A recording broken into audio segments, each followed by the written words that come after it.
என்னங்க மக்களே, என்ன நடக்குதுன்னு பாத்தீங்களா? உலகமே தலைகீழா மாறிக்கிட்டு இருக்கு. அமெரிக்கான்னு சொன்னா ஒரு காலத்துல உலகத்தையே ஆட்டி படைச்ச நாடு. ஆனா இப்ப என்னடான்னா அந்த அமெரிக்காவையே மூச்சு முட்டை அடிச்சு அதோட ராணுவ ரகசியங்களை திருடி சீஸ் ஃபயர் கேட்க வச்சு முட்டுக்கட்டை போட வச்சிருக்க ஒரு சின்ன நாடு. எந்த நாடுன்னு கேக்குறீங்களா? வேற எந்த நாடும் இல்ல, ஈரான் தான். ஆமாங்க, நான் சொல்றது பொய் இல்ல, நடந்த உண்மை. எப்படிடா இது சாத்தியம்? அமெரிக்கா இத்தனை பெரிய நாடாச்சே, $1 trillion மேல ராணுவ பட்ஜெட் வச்சிருக்கிற அமெரிக்காவையே ஈரான் எப்படிடா தோற்கடிச்சிச்சு? இந்த கதை நம்மளுக்கும் ஒரு பாடமா இருக்கணும்னு தான் இந்த வீடியோவை நான் உங்களுக்கு சொல்றேன்.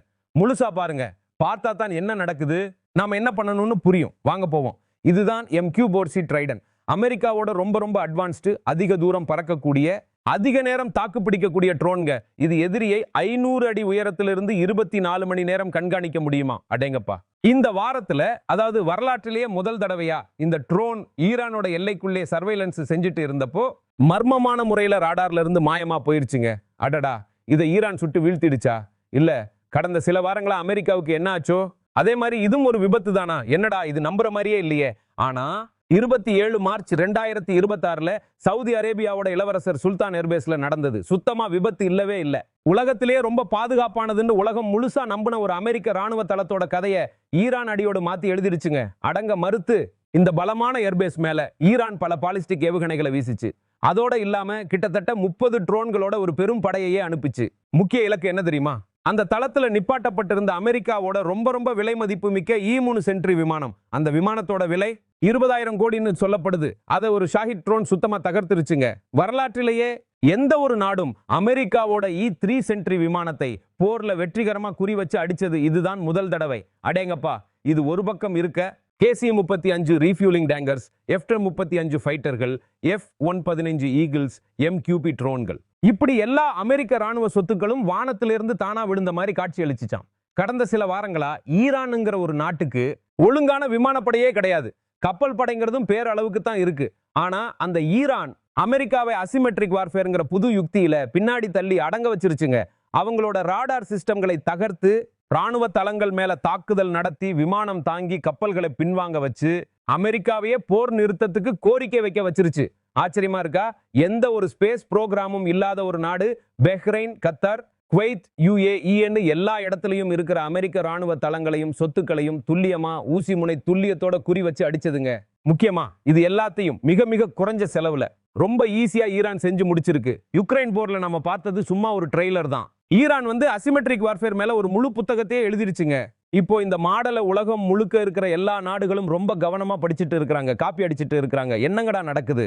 இந்த தேசபக்தி கேள்விகள் இப்போ என்னன்னா, ஈரான் ஜெயிக்குதோ தோக்குதோ, நம்ம இந்தியா, நம்ம அரசாங்கம் இந்த போர்ல இருந்து ஏதாவது பாடம் கத்துக்கிட்டு இருக்கோமா? ஏன்னா நாம இன்னைக்கு நம்ம போர் யுத்திகளை அடியோடு மாத்தணுங்கிற ஒரு சூழ்நிலையில இருக்கோம்.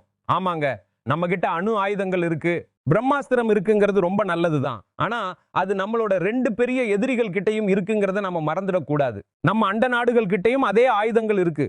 அப்போ போர் பலத்தால மட்டும் ஜெயிக்க முடியாதுங்க, சாதுரியமா ஜெயிக்கணும். இப்போ நீங்களே பாருங்களேன், ட்ரோன் தயாரிப்புல நம்ம எங்க இருக்கோம்? பிரான்ஸ் ரஃபேல் விமானத்தோட சோர்ஸ் கோடை நம்ம கூட ஷேர் பண்ண மாட்டேங்குது. தேஜஸ் விமானத்தை பத்தி 2 நாளைக்கு ஒரு தடவை மோசமான செய்திகள் வந்துட்டே இருக்கு. ஸ்பை சேட்டலைட்டுகளை பத்தி பேசாம இருந்தா ரொம்ப நல்லது. கடந்த சில வாரங்களா ஈரான் நமக்கு ஒரு எச்சரிக்கையை கொடுத்திருக்குங்க. நாம நம்ம பணத்தை எங்க செலவு பண்ணணும், எந்த விஷயத்துல கவனம் செலுத்தணும்னு. கேள்வி இதுதான். நாம காது கொடுத்து கேட்கிறோமா, குறிப்பெடுத்துக் கொள்கிறோமா, இல்லையா? என்னங்க இப்படி இருக்கோமே? அடடா, புதிய தகவல்கள் என்ன சொல்லுதுன்னா, ஈரான் 2024 சத்தம் இல்லாம சைனா கிட்ட இருந்து ஒரு ஸ்பை சேட்டலைட்டை வாங்கிருச்சுங்க. அதோட பேரு DE-01P. இதை எர்த்ஐங்கிற ஒரு சைனீஸ் கம்பெனி தான் தயாரிச்சு விண்வெளியில லான்ச் பண்ணிச்சு. இந்த சேட்டலைட் விண்வெளிக்கு போன உடனே IRGC-யோட நேரடி கட்டுப்பாட்டுக்குள்ள வந்துருச்சான். அந்த சேட்டலைட்டோட உதவியால ஈரான் வளைகுடா நாடுகள் எல்லாத்திலையும், இஸ்ரேல்லையும், அமெரிக்காவோட ஒவ்வொரு பெரிய ராணுவ தளத்தையும், ஒவ்வொரு பெரிய இன்ஸ்டலேஷனையும், ராடார் அமைப்புகளையும் துல்லியமா மேப் பண்ணிருச்சுங்க. அது மட்டும் இல்லாம டேங்கர் விமானங்கள் எங்க நிக்குது, விமான பார்க்கிங் இடங்கள் எங்க இருக்குன்னு எல்லாத்தையும் இந்த சேட்டலைட் மூலம் ட்ராக் பண்ணிருக்காங்க. இந்த சேட்டலைட்டோட ரெசல்யூஷன் 0.5 மீட்டராம். அப்படின்னா என்ன அர்த்தம் தெரியுமா? விண்வெளியில இருந்து ஒரு விமானத்தோட டெயில் நம்பரை கூட படிக்க முடியுமா? அடேங்கப்பா. இப்போ நாம இதை வச்சு ஒரு விஷயத்தை நல்லா புரிஞ்சுக்கலாம். ஈரான் இந்த போர் தயார்படுத்தல்களை ரொம்ப காலமாவே செஞ்சுட்டு வந்திருக்கு. என்னங்க இது? ஆனா ஈரானோட மலிவான ட்ரோன்களுக்கும் மிசைல்களுக்கும் துல்லியமா குறிவைக்க இன்னொரு விஷயம் தேவைப்பட்டுச்சுங்க. இந்த ட்ரோன்களுக்கும் மிசைல்களுக்கும் GPS வழிகாட்டுதல் தேவை. அமெரிக்கா பாரம்பரியமாவே GPS தன் கட்டுப்பாட்டில் வச்சிருந்திருக்கு. போர் தீவிரமடையும் போது அது எந்த ஒரு நாட்டோட GPS வசதியையும் கட் பண்ணிரும். 1996ல தைவான் நெருக்கடி வந்தப்போ சைனாவோட அமெரிக்கா இதைத்தான் செஞ்சுச்சு. அதனால சைனா நிர்பந்தப்பட்டு ஜிபிஎஸ் நம்பி இருப்பதை தவிர்க்க அவங்களோட சொந்த சேட்டிலைட் நேவிகேஷன் சிஸ்டத்தை உருவாக்க வேண்டியதா போச்சு. பைடு இன்னைக்கு பைடு உலகத்திலேயே பெரிய நேவிகேஷன் சிஸ்டமா மாறிடுச்சுங்க. இதுக்கு 45 சேட்டலைட்டுகள் வழிகாட்டுது. ஜிபிஎஸ்க்கு 24 சேட்டலைட் தான். அப்படின்னா சைனாவோட சேட்டலைட் நேவிகேஷன் இன்னைக்கு அமெரிக்காவோட ஜிபிஎஸ் விட ரொம்பவே துல்லியமானது, ரொம்பவே பக்கா. ராணுவ பயன்பாட்டுல பைடோட துல்லியம் 10 சென்டிமீட்டர் வரைக்கும் இருக்குமா. அடடா, ஈரான் தன்னோட ஷாஹித் ட்ரோன்களையும் பாலிஸ்டிக் ஏவுகணைகளையும் இந்த பைடு நேவிகேஷனை வச்சுதான் இயக்குது. அப்போ அமெரிக்கா எவ்வளவோ ஜிபிஎஸ்ல ஜாம் பண்ணாலும் இந்த ட்ரோன்களும் மிசைல்களும் அவங்க இலக்கை அடைஞ்சே தீரும். என்னங்கடா இது ஒரு நாடு இப்படி பண்ணிருக்கு? ஒரு நிமிஷம் யோசிச்சு பாருங்க நண்பர்களே. பல பத்தாண்டுகளா பொருளாதார தடைகளை சந்திச்சுட்டு இருக்கிற ஒரு நாடு, ரொம்ப குறைஞ்ச டெக்னாலஜியை வச்சிருக்கிற நாடு, ஒரு உருப்படியான ஃபைட்டர் ஜெட் கூட இல்லாத நாடு, அது ஜுகாடுங்கிற ஒரு டெக்னிக்கை வச்சு RQ-170ங்கிற ட்ரோனை ரிவர்ஸ் இன்ஜினியர் பண்ணி ஷாஹித் ட்ரோனா மாத்திச்சு. அப்புறம் சத்தம் இல்லாம வாடகைக்கு சேட்டலைட் எடுத்து டார்கெட்டை தேர்ந்தெடுத்துச்சு, லொகேஷன் டிராக்கிங் பண்ணிச்சு. அப்புறம் பைடு நேவிகேஷனை பயன்படுத்தி அசிமெட்ரிக் வார் யுத்திகளை பயன்படுத்தி $1 ட்ரில்லியன் ராணுவ பட்ஜெட் வச்சிருக்கிற அமெரிக்காவையே தோற்கடிக்க முடிஞ்சிச்சுங்க. அவங்கள பேச்சுவார்த்தை மேசைக்கு இழுத்துட்டு வர முடிஞ்சிச்சு. என்னங்க இது ஒரு சாதனை இல்லையா? இந்த எல்லா உதவிகளையும் சைனா ஈரானுக்கு செய்யறதெல்லாம் வதந்தின்னு சொல்லி சைனா மறுக்குதுங்க. சும்மா சொல்லுவாங்க. ஆனா ஆபரேஷன் சிந்தர் நடந்தப்ப பாகிஸ்தானுக்கு நம்ம நாட்டோட ஃபைட்டர்களோட செயல்பாட்டு நகர்வுகள் பத்தின தகவல்கள் எப்படிடா கிடைச்சிச்சு? பாகிஸ்தானுக்குன்னு சொந்த சேட்டிலைட்லாம் இல்லையே. அப்போ ஒன்னு சைனா ரியல் டைம் தகவல் கொடுத்துட்டு இருந்திருக்கணும், இல்லனா பாகிஸ்தான் கூட ஒரு ஸ்பை சேட்டிலைட்டை சைனா கிட்ட இருந்து வாடகைக்கு எடுத்து வச்சிருக்கணும். இல்லனா எப்படிங்க இது நடக்கும்? இங்க நம்ம இந்தியால இஸ்ரோ நம்மள செவ்வாய் கிரகத்துக்கு கொண்டு போயிருச்சு, நிலாவுக்கு கொண்டு போயிருச்சு. ஆனா விண்வெளி ராணுவ தொழில்நுட்பத்துல நாம இன்னமும் ரொம்ப பின்னாடியே இருக்கோம். ஒவ்வொரு தடவையும் பாகிஸ்தானோட சண்டை வரும்போதெல்லாம் இப்போதான் ஸ்பை சேட்டிலைட்டை லான்ச் பண்ணுவோம், நிறைய பண்ணுவோம்னு சொல்லுவாங்க. ஆனா செயல்ல குறைவா தான் இருக்கு. இங்க நம்ம இந்தியாவோட நேவிக்குங்கிற சேட்டிலைட் சிஸ்டம் இப்போ கிட்டத்தட்ட செயலற்று போயிட்டு இருக்குங்க. 1999ல நடந்த கார்கில் போர்ல அமெரிக்கா இந்தியாவுக்கு ஜிபிஎஸ்ஐ பயன்படுத்த அனுமதி மறுத்துச்சு. அதனால நம்மளால பாகிஸ்தான் ராணுவத்தோட சரியான நிலைகளை கண்டுபிடிக்க முடியல, அவங்கள துல்லியமா குறி வச்சு தாக்க முடியல. அப்ப கூட நம்ம படைகள் வெற்றியை பெற்றாங்க. ஆனா நாம அதுல இருந்து ஒரு பாடம் கத்துக்கிட்டோம். அதனால இந்தியாவுமே தன்னோட சொந்த நேவிகேஷன் சிஸ்டத்தை உருவாக்க முடிவு பண்ணுச்சு. நேவிகேஷன் வித் இந்தியன் கான்ஸ்டலேஷன், இல்லனா நேவிக், இல்லனா IRNSS. இந்தியாவோட சுதந்திரமான பிராந்திய சேட்டிலைட் நேவிகேஷன் சிஸ்டம் இதுதாங்க அது. இப்போ 27 வருஷங்களுக்கு அப்புறம் 2026ல ஒரு ரிப்போர்ட் வருதுங்க. இஸ்ரோவே இந்த விஷயத்தை உறுதிப்படுத்துது. நம்மளோட IRNSS 1F சேட்டிலைட்டோட அட்டாமிக் கிளாக் வேலை செய்யறதை நிறுத்திடுச்சான். ஒரு நேவிக் சிஸ்டம் ஒழுங்கா இயங்கணும்னா 7 சேட்டிலைட்டுகள்ல குறைஞ்சது 4 சேட்டிலைட்டுகளாவது செயல்படணுங்க. ஆனா இப்போ நம்ம இந்தியா கிட்ட 3 சேட்டிலைட்டுகள் தான் செயல்பட்டு இருக்கு. அப்படின்னா இப்போதைய நிலவரத்துல நம்ம நேவிகேஷன் சிஸ்டத்தோட நிலைமை ரொம்ப கவலைக்கிடமா இருக்கு. இதோட மிகப்பெரிய பாதிப்பை நம்ம ராணுவம் தான் அனுபவிக்க போகுது. என்னங்கடா இது? ஆனா ஒவ்வொரு மோதலுக்கு பிறகும் நடக்கிற மாதிரி, பாகிஸ்தானோட சண்டை வந்தப்புறம் நடக்கிற மாதிரி ஆபரேஷன் சிந்தருக்கு அப்புறம் அரசாங்கம் என்ன சொல்லுச்சு தெரியுமா? இல்ல இந்த தடவை நம்ம கண்டிப்பா செய்வோம். ஸ்பை சேட்டலைட்டுகளோட முக்கியத்துவத்தை நம்ம புரிஞ்சுக்கிட்டோம். இப்போ நாம சீக்கிரமா நம்ம சேட்டலைட் கண்காணிப்பு சிஸ்டத்தை அப்கிரேட் பண்ணுவோம்னு சொல்லுச்சு. இப்போ அரசாங்கம் என்ன சொல்லுதுன்னா, அடுத்த 5 வருஷங்கள்ல இந்தியா 100ல இருந்து 150 சேட்டிலைட்டுகளை விண்வெளியில் அனுப்பும்னு சொல்லுது. அதுல 50க்கும் மேலான சேட்டிலைட்டுகள் ராணுவ பயன்பாட்டுக்கு இருக்குன்னு சொல்லுது. ஒரு நிமிஷம் நில்லுங்க. சைனா ஏற்கனவே கிட்டத்தட்ட 150க்கும் மேலான ராணுவ ஸ்பை சேட்டிலைட்டுகளை விண்வெளியில பயன்படுத்தி வருதுங்க. என்னங்க இது? அதனால சைனா கடந்த ஒரு 10 ஆண்டுல பாதுகாப்பு துறையில அவ்வளவு பணத்தை செலவு பண்ணியிருக்கு. அவ்வளவு பணத்தை செலவு பண்ணியிருக்குன்னா அது அமெரிக்காவுக்கு இணையா வந்து நிக்க தொடங்கிடுச்சு.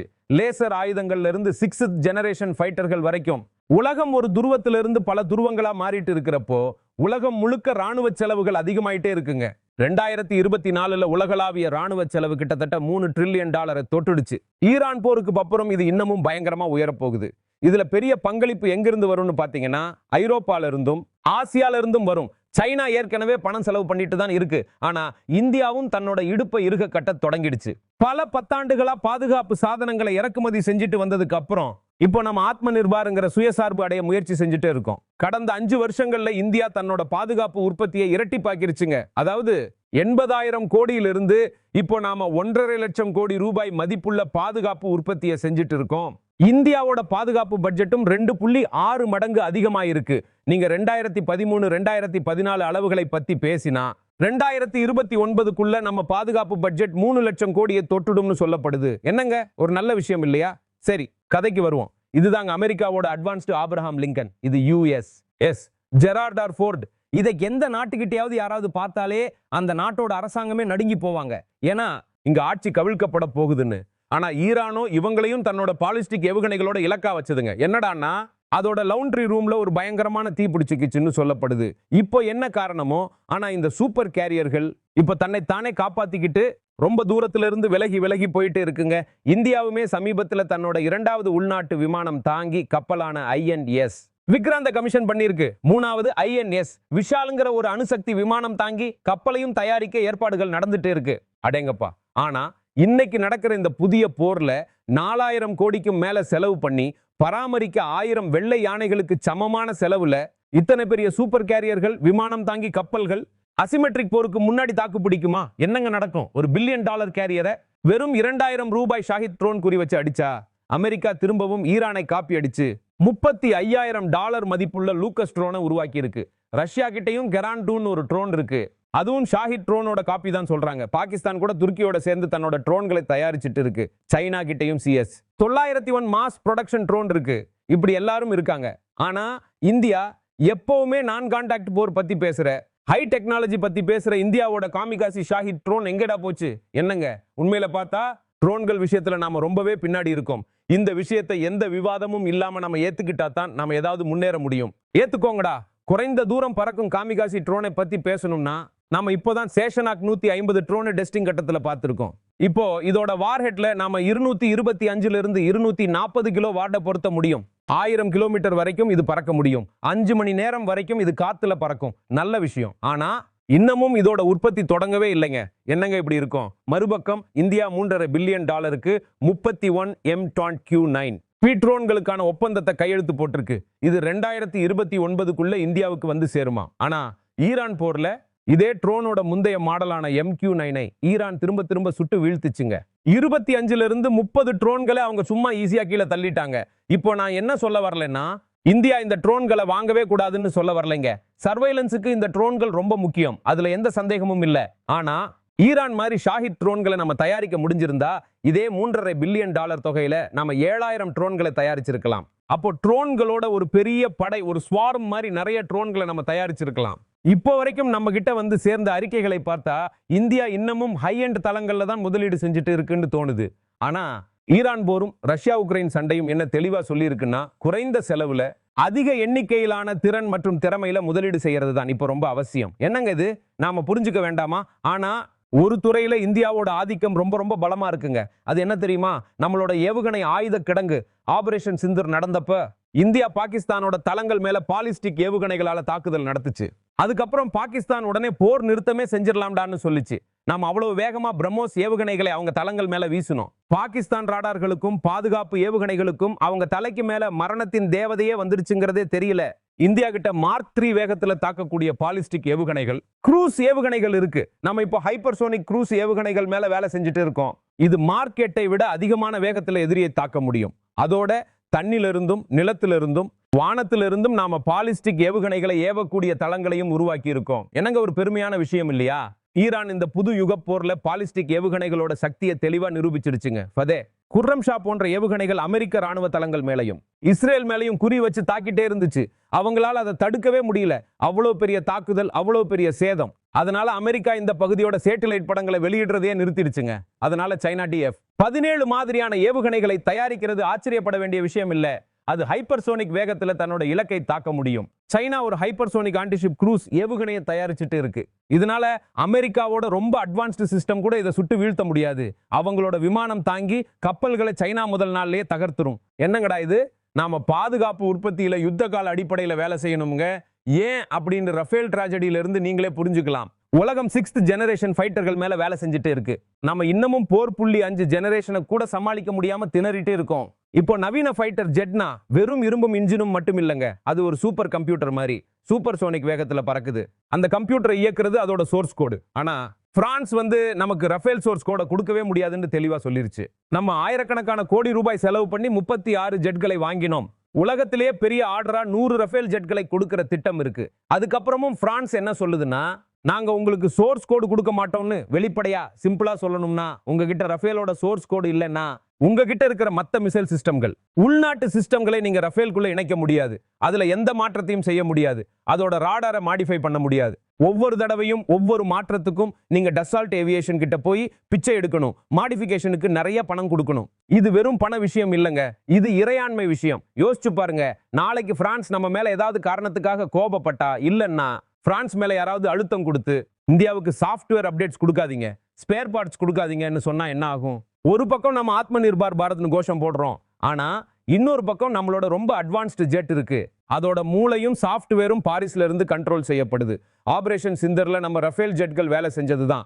ஆனா நம்ம கிட்ட சோர்ஸ் கோடு இருந்திருந்தா இன்னும் நல்ல ரிசல்ட்டை கொண்டு வந்திருக்க முடியும். அதனால சும்மா பேச்சையும் மேலதாளத்தையும் நிறுத்திட்டு பார்த்தா இன்னும் நிறைய வேலை பாக்கி இருக்குன்னு நமக்கு தெரியும். என்னங்க சரிதானே?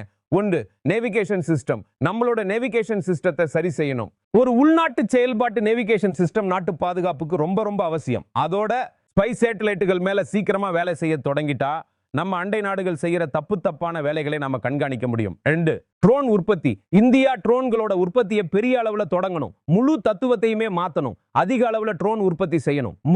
விமானம் தாங்கி கப்பல்கள் மற்றும் மெயின் பேட்டில் டாங்கிகள். அரசு இவ்வளவு பெரிய தொகையை செலவு பண்ணிட்டு இருக்கிற விமானம் தாங்கி கப்பல்கள் மற்றும் மெயின் பேட்டில் டாங்கிகளை பத்தி திரும்பவும் யோசிக்கணும். நிபுணர்களோட பகுப்பாய்வு என்ன தெளிவா சொல்லுதுன்னா, இந்த விஷயங்கள் தான் எதிர்கால போர்ல ரொம்ப ஈஸியான இலக்குகளா மாறும். பாலிஸ்டிக்ஸ்ல ஹைப்பர்சோனிக் கிளைட் வாகனங்கள், ஆன்டிஷிப் மிசைல்கள் தயாரிக்கணும். அதோட கடைசி கட்ட எவேசிவ் மேனுவரிங், அதாவது மிசைல்களிலிருந்து தப்பிக்கும் திறனை உருவாக்கணும். இதைத்தான் ஈரான் இப்போ செஞ்சு காட்டியிருக்கு.